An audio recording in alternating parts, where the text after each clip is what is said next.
dar as boas-vindas de modo oficial tanto ao nosso querido jornalista italiano como ao Simon Egger, cineasta ou pelo menos profissional do cinema inglês. E o Vasco, o nome oficial é Clube de Regatas Vasco da Gama. O objetivo inicial daqueles rapazes, daqueles jovens que pensaram, idealizaram em montar um clube, em criar um clube, era a prática do remo, rowing, né? Clube de Regatas Vasco da Gama. E isso foi no final do século XIX, 1898. Né? Em 1898, comemorávamos o 4º centenário da viagem de Vasco da Gama, Admiral Vasco da Gama, que descobriu o caminho marítimo para as Índias. Então, quando um clube essencialmente formado por jovens imigrantes portugueses resolveu criar um clube, a primeira questão foi: que nome dar a esse clube? Várias foram as opções, mas a opção que mais sensibilizou, que mais tocou o coração daqueles jovens portugueses e alguns brasileiros, foi homenagear o grande almirante Vasco da Gama, né? Até porque naquele ano comemorava-se o 4º centenário da descoberta do caminho marítimo para as Índias. E assim, em agosto de 1898, em 21 de agosto de 1898, o Vasco foi fundado. Não aqui, no centro da cidade. No centro da cidade. Com o objetivo único da prática do remo. E é claro que eu, como vascaíno, como amante, apaixonado do clube, digo sempre que, naquele momento, houve uma grande luz, né, do Espírito Santo, das boas forças, para que aquele clube já nascesse grande. O Vasco já nasceu grande, em função do número de associados que fizeram parte, do número de pessoas que fizeram parte da sua assembleia de fundação. E ele ali já começou grande.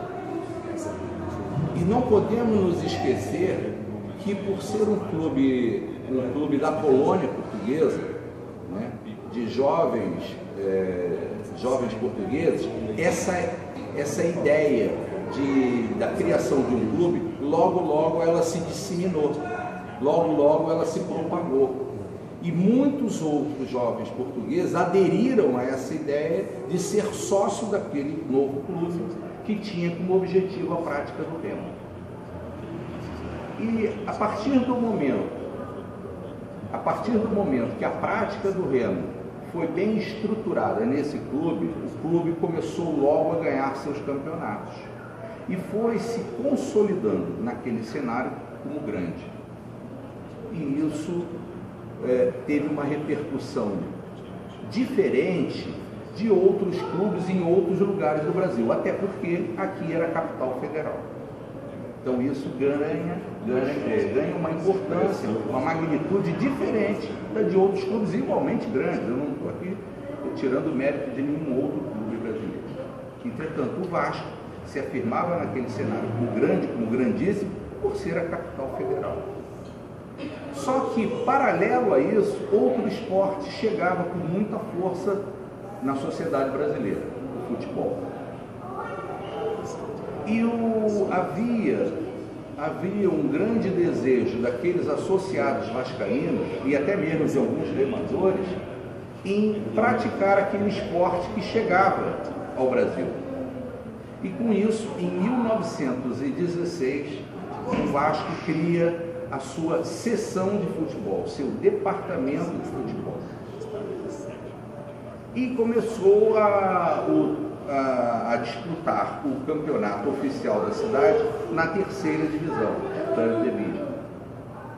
E daí foi para a segunda divisão, e em 1922,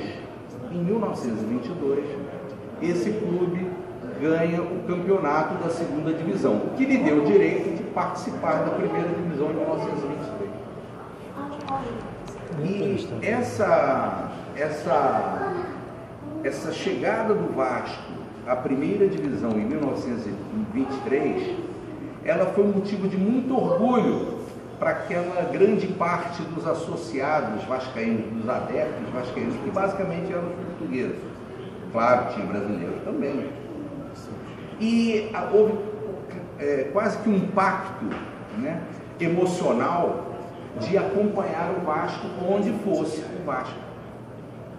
Se o Vasco jogava na Zona Sul, a torcida do Vasco tomava os estádios, enchia os estádios. Se o Vasco fosse jogar na Zona Oeste, em Bangu, tomava os estádios. Aí criou-se uma nova figura, Que clube é esse? Que clube é esse que veio da segunda divisão e se porta como grande logo no seu primeiro ano na principal divisão do Rio? E nessa primeira divisão do Rio, os grandes já estavam definidos, já estavam consolidados. O Flamengo, o Fluminense, era o Botafogo, era o América, todos já grandes. O campeonato da cidade do Rio de Janeiro, era ganho, era vencido por Flamengo, Fluminense, Botafogo, América. Aí chega um clube da segunda divisão, um clube que não tinha um viés aristocrático, como outros tinham. Inclusive esse que é chamado clube de massa, esse que você gosta. Ele era um clube aristocrático. O futebol, tem Renzo, fala para ele. O futebol nos primeiros momentos, nos primeiros anos no Brasil, na cidade do Rio de Janeiro, era um esporte de elite. E chega um clube que sai da segunda divisão, vem para a primeira divisão, e o desempenho, a performance dele nesse campeonato de 1923 foi de tal forma avassaladora, foi de tal forma grande, que assustou os outros clubes. E eles sempre se perguntavam: que clube é esse? Um clube do centro da cidade, com uma sede modesta, mas com uma legião de torcedores fanáticos, apaixonados. E para terminar, esse ano de 23, o Vasco ganha o Campeonato Carioca, o principal campeonato do Brasil, até porque era a capital federal. Bom, o que fazer com esse clube? O que fazer com a ascensão desse clube? Esse clube está querendo entrar por mérito num clube seleto? Será que eles têm pedigree para entrar nesse clube seleto? Precisamos fazer alguma coisa para deixar esse clube no lugar dele, mas ele é o campeão. O que fazer com ele? Inacreditavelmente, inacreditavelmente, cria uma nova federação. Os grandes vão para essa nova federação em 1924. Cria uma nova federação, eles vão para essa federação, todos podem entrar facilmente, principalmente os grandes, e ao Vasco é imposta uma condição para fazer parte. Foi convidado, mas tinha uma condição.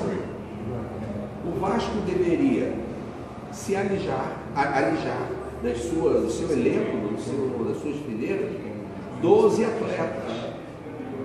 atletas que supostamente tinham ocupação duvidosa, ocupação profissional duvidosa.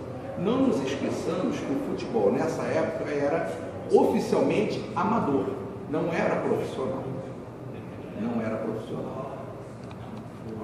E, obviamente, oficialmente não poderia haver ganhos, não poderia haver salários, os jogadores, os atletas não poderiam ganhar para jogar, embora todos ganhassem, ou pelo menos 99% ganharam, já em 1923.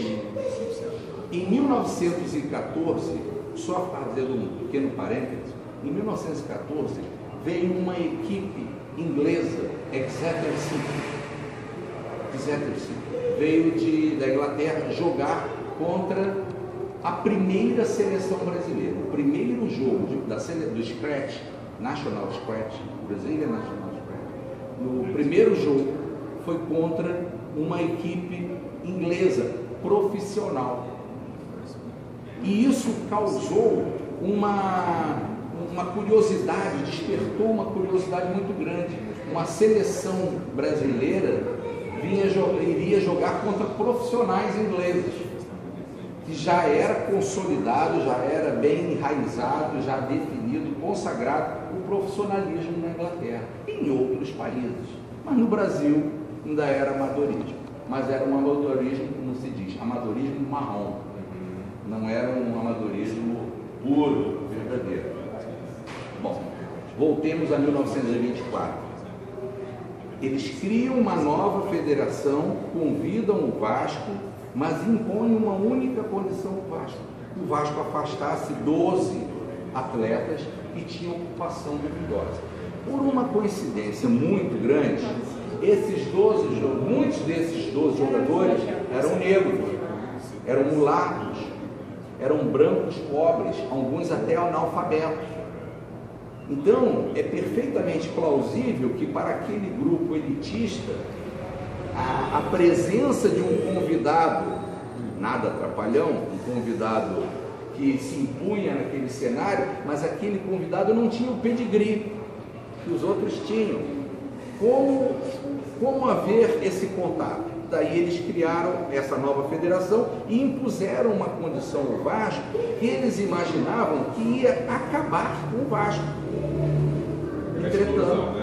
Entretanto. Mas não é porque fossem melhores jogadores? Não, eles viram que aquele clube, da maneira como ganhou o campeonato de 23, com a força econômica daquela torcida,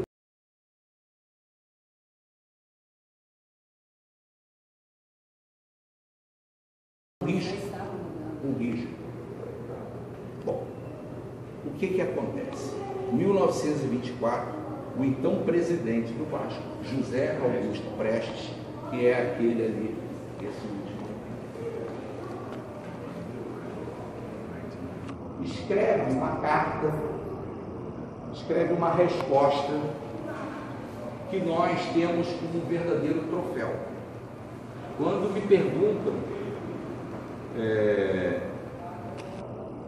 me perguntam quais são os principais troféus do Vasco, eu respondo: a carta que aquele presidente escreveu e o próprio estádio São Januário, esse estádio onde nós estamos. Para mim, são os dois principais troféus do Vasco. Por que disso? A carta escrita por José Augusto Prestes, ela é uma resposta dos excluídos. É uma resposta dizendo basicamente o seguinte: é uma honra para nós ter o convite de vocês, porém nós não podemos aceitar essa condição. Se aceitássemos essa condição, nós pararíamos a carreira de jovens brasileiros. Estavam no começo da sua vida esportiva. E logo eles, que tanto nos ajudaram a conquistar o campeonato carioca de 1923. É com profundo pesar que nós comunicamos que não vamos fazer parte dessa nova liga, dessa nova federação. Vamos continuar nesta, ainda que na companhia de pequenos.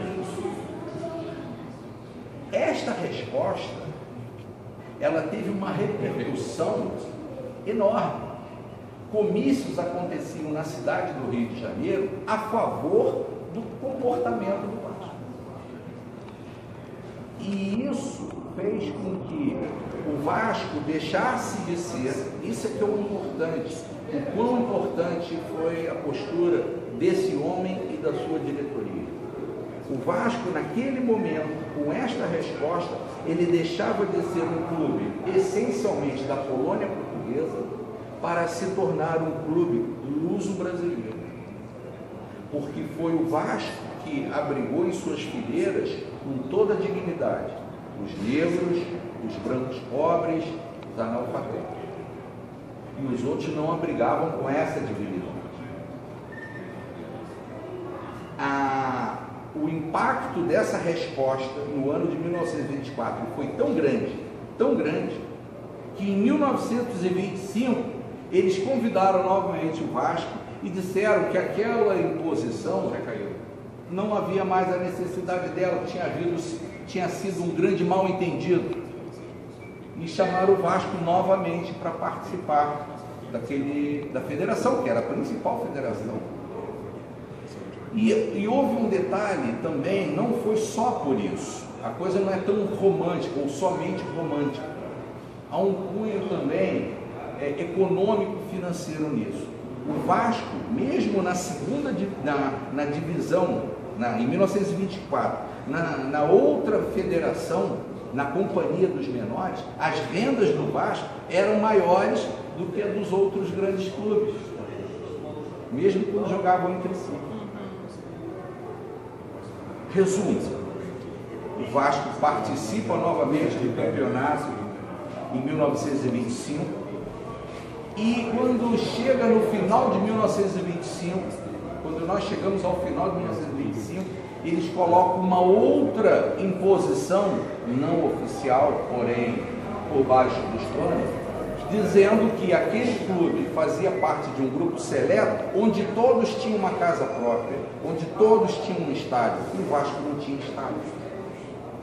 Era um convidado que não tinha o seu verdadeiro valor. Aí, novamente, os homens do Vasco deram uma demonstração de união, de força, e perguntaram se entre si, colocaram a seguinte questão: então, para fazer parte daquele grupo seleto, é preciso ter um estádio? A regra do jogo é essa, tem que ser um estádio? Então vamos fazer um estádio. E houve uma grande campanha popular, da qual meu avô participou, em que quem podia mais dava mais, quem podia menos dava menos. O meu avô era um comerciante, dono de um bar na Tijuca. E lá chegavam os homens com o escudo, o broche do Vasco, e se diziam dirigentes do Vasco, e mostravam o projeto de construção de um grande estádio, mas teria que haver uma subscrição popular. E se ele poderia comprar um bônus esse que eles já sabiam que jamais resgatariam, mas era o amor, a vontade de contribuir. E assim meu avô e tantas outras pessoas contribuíram, tantos outros que já não estão mais entre nós. Esse terreno foi comprado e as obras iniciadas em 1926. Em um tempo recorde de 11 meses, o Vasco, que não tinha estádio, que usava o estádio dos outros, alugado, emprestado, o Vasco, em abril de 1927, 21 de abril de 1927, é aquela foto ali, inaugura, dá à sociedade brasileira o maior estádio da América do Sul.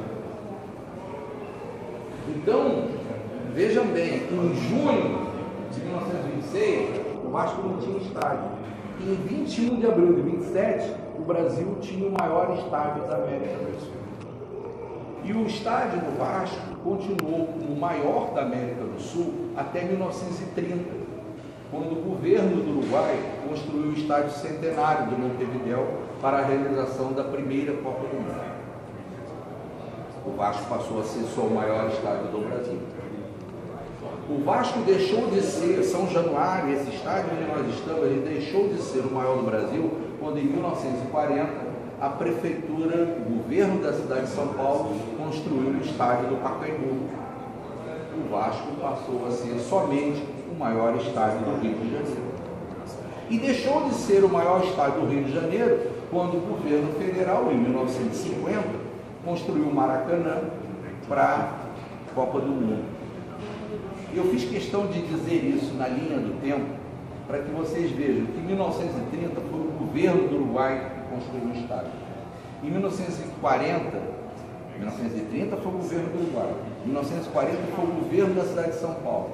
E em 1950 foi o governo federal, aliado à prefeitura do Distrito Federal, que construiu o Maracanã.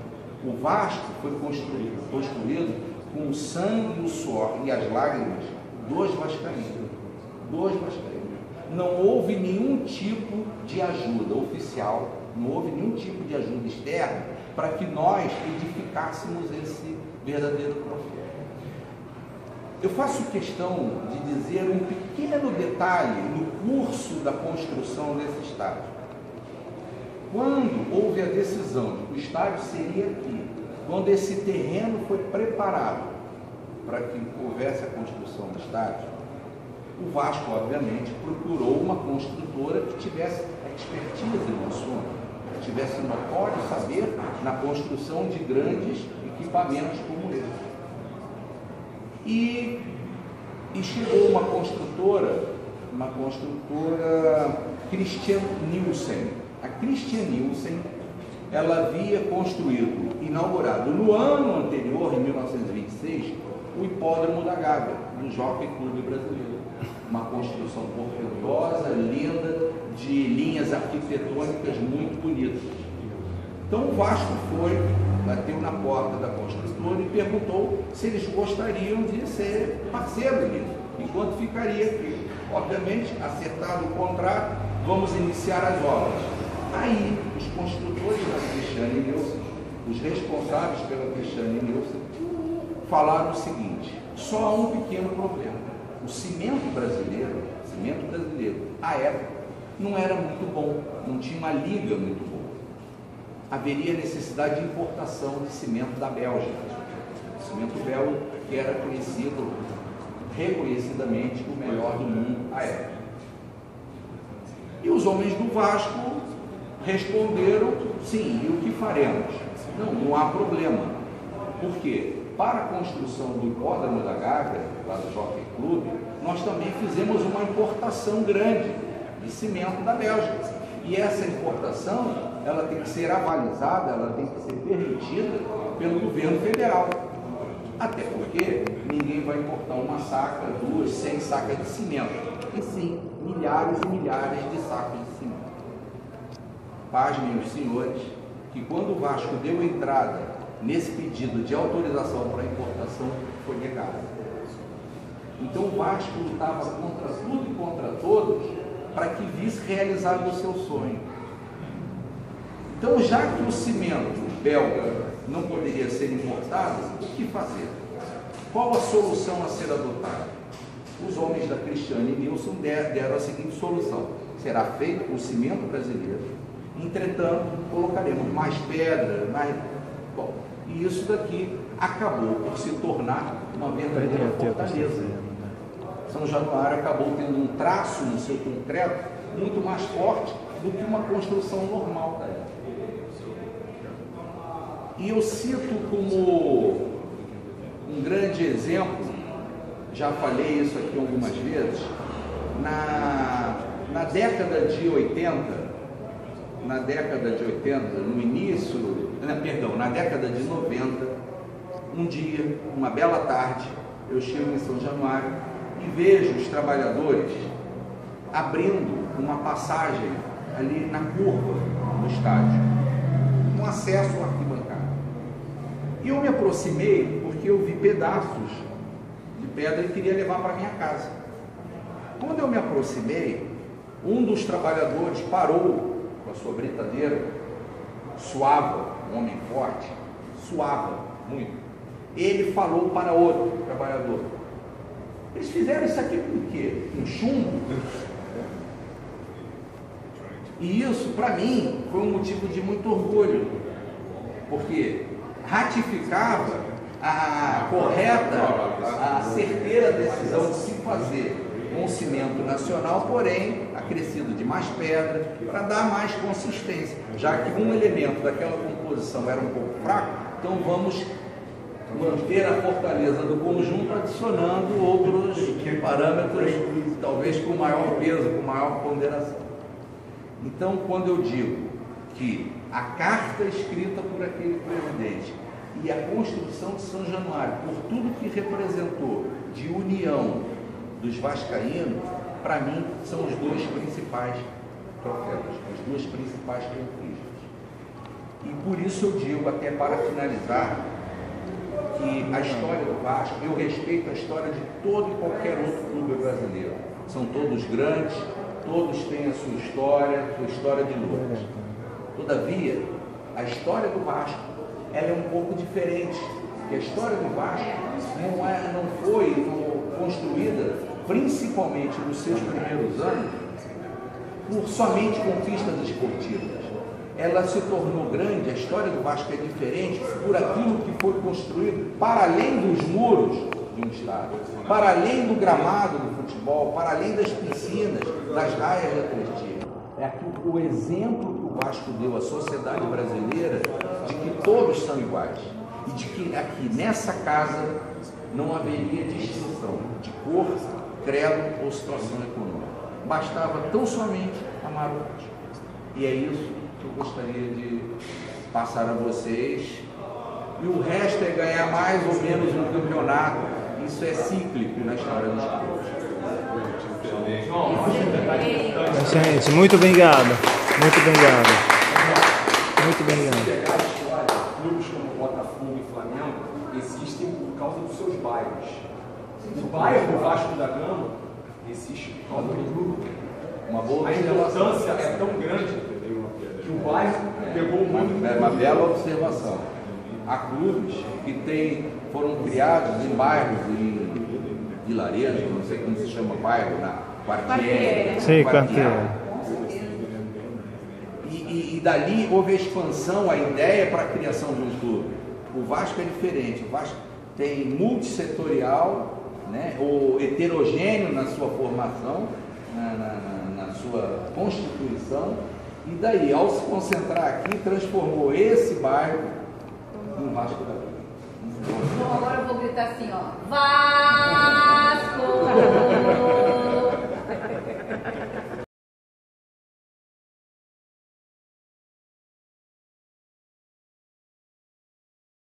E nessas buscas, para cá e para lá, descobrimos esse quadro. Esse quadro é a única representação do que era São Januário antes de ser São Januário. Isso aqui é a casa que havia nesse terreno, um terreno chamado a Chacrinha do Imperador. Chacrinha no sentido de ser, talvez, uma pequena chácara do Imperador. Até porque aqui já havia vivido um amante do Imperador Dom Pedro I. E Dom Pedro I era conhecido por ser um vascaíno. Ele é. O quadro é um quadro de 1925. Quer dizer, então realmente não havia nem ideia de ser Vasco aqui. Então eu gostaria de falar rapidamente para vocês qual é o nosso trabalho.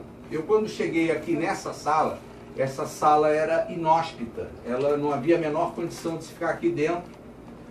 Havia uma funcionária que, na verdade, não exercia bem a sua atividade, e aqui era largado uma série de documentos, misturado em futebol, remo, basquete, vôlei. Aquilo foi de chorar, aquilo foi literalmente de chorar. Para quem tem tanto carinho e amor pelo clube, ver o material, a maior patrimônio desse clube, daquela maneira, que documentava muito das passagens gloriosas do clube, daquela maneira foi de chorar. E buscando aqui, conversando com um e com o outro, eu cheguei à Universidade Federal do Rio de Janeiro e contactei um núcleo do Departamento de História que trata de convidar a sociedade, apresentar à sociedade aquele projeto. E isso, fundamentalmente, se resume no lançamento da pedra fundamental do estádio. Desce-se uma pedra, uma cápsula do tempo, em que ali tem jornais da época, moedas, enfim. Uma cápsula do tempo, numa estrutura tal qual a de um poço artesiano, né? E vocês verão, quando eu abrir isso aqui, vocês verão o quão importante isso foi para a cidade do Rio de Janeiro. Junho de 1926. Claro que isso aqui já é uma ação nossa. Né? O acondicionamento, que isso não estava assim. Infelizmente não estava assim. Está muito melhor, né?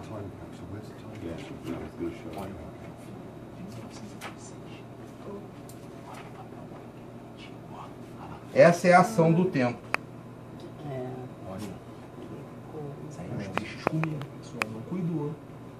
Isso é um crime. É o que eu digo, é um crime de lesa Vasco. Isso aqui é um documento importante porque ele foi assinado pelo prefeito da cidade do Rio de Janeiro. Para quem é carioca, para quem vive aqui na nossa cidade, nós temos um túnel que liga ali Copacabana a Botafogo, ali perto do cemitério. É o túnel Alaor Prata, túnel velho. É, o túnel velho. Túnel Alaor Prata. Alaor Prata era o prefeito da cidade do Rio de Janeiro. Então ele é um documento, tem assinatura de homens importantes, não só do Vasco, mas autoridades, né, que permaneceram. Enfim, que tinham a sua importância na sociedade da capital da República. Mas o pouco caso com o material histórico levou a isso. É duro eu mostrar isso, mas é preciso que a gente corte na nossa carne, entendeu? Eu poderia muito bem esconder isso, mas não. Eu quero demonstrar que com isso há uma outra filosofia, né, de trabalho, há uma outra filosofia de... É que ele tirou a foto daqui. Eu queria ter mostrado a foto, mas infelizmente ele tirou daqui por algum motivo. Da multidão que cercou esse evento aqui. E é a foto do lançamento da Pedra Fundamental? Não, do lançamento não, daquele multidão aqui, onde hoje é o campo. Não tinha campo, não tinha arquibancada, né? Onde está isso aqui, eu não sei. Na próxima reforma do gramado, eu já contactei umas pessoas de geodésia para descer. E João, documentos que estão lá dentro são mais variados, ninguém sabe. Provavelmente, esse é o prefeito Alaor Prata, o então prefeito do Distrito Federal. E esse é o presidente do Vasco. Quando é que a gente vai abrir essa cápsula, João? Quando tiver uma reforma no gravado. Isso aqui é um grupo de associados e conselheiros do Vasco que se reuniram aqui um belo dia para jogar um futebol, algo festivo, mas usava a camisa da época, que eram as camisas negras. A camisa da época. Isso aqui é um aspecto do dia da inauguração do estádio. Essa é a equipe que veio jogar contra o Vasco, que é o Santos, de São Paulo, que era uma grande equipe na época. Bom, senhores. João, sensacional. Te agradece muito pela... João, tu foi um querido, João. Uma aula aqui. E outra coisa. Eu lamento só recebê-los ainda nessas modestas instalações. Mas isso que é bonito. Isso é que faz toda a diferença. Você está aberto ali não. Mas eu posso ali só. Eu tenho que passar na tribuna com eles e depois tem que ir lá no... De costas pro quadro. Quer fazer o fundo no quadro, ou Vlad? I'm reflecting. Is that what you're... Yeah, don't worry. Yeah, Gente, esse quadro aí também. Aqui, tenta ali. Se nós tivéssemos um João lá.